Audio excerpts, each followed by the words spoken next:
Seiring menurunnya jumlah kasus harian dalam sepekan terakhir, jumlah tes harian Bali juga mengalami pengurangan. Ketentuan jumlah tes ini diatur dalam Instruksi Menteri Dalam Negeri Nomor 13 Tahun 2022 tentang PPKM level 4, level 3, dan level 2 di wilayah Jawa dan Bali.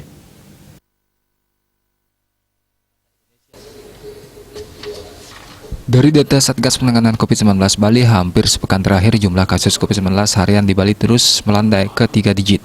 Tambahan pasien sembuhnya yang justru makin tinggi dengan capaian 4 digit per hari. Untuk jumlah tes harian, terjadi pengurangan dari 4.892 pada minggu lalu menjadi 3.530 pada pekan ini. Jadi pada pekan ini, testing harian yang harus dilakukan Bali berkurang sebanyak 1.362 orang. Dilihat dari data yang dilansir Inmendagri itu, terdapat sejumlah kabupaten kota yang jumlah tesnya sama dengan seminggu sebelumnya, sedangkan ada juga kabupaten yang mengalami pengurangan. Untuk yang mengalami pengurangan adalah Bangli dari 495 orang pada pekan lalu menjadi 165 orang di minggu ini.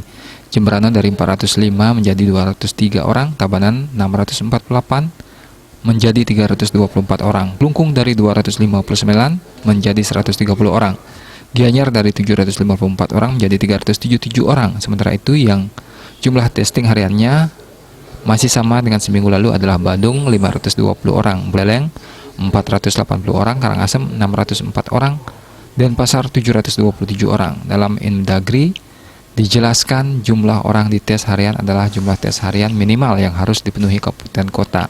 Orang yang dihitung dalam target pemeriksaan adalah suspek dan kontak dari kasus konfirmasi, bukan orang yang tidak bergejala yang di screening. Dalam ketentuan itu juga dijelaskan pemeriksaan ditingkatkan sesuai dengan tingkat kasus positif, yakni apabila tingkat kasus positif kurang dari 5%, maka jumlah tes per 1.000 penduduk per minggu adalah 1 orang. Persentase tingkat kasus positif kurang dari 5% hingga kurang dari 15% mencapai 5 orang per 1.000 penduduk per minggu. Dari data Satgas Penanganan COVID-19 Bali, angka kasus aktif terus berkurang dalam sepekan terakhir. Pada sepekan 22 hingga 28 Februari, terjadi pengurangan kasus aktif sebanyak 6.777 orang atau 968,14 orang dalam sehari. Jumlah kasus aktif Bali per 28 Februari mencapai 7.456 orang. Diah Dewi, Bali Pos melaporkan.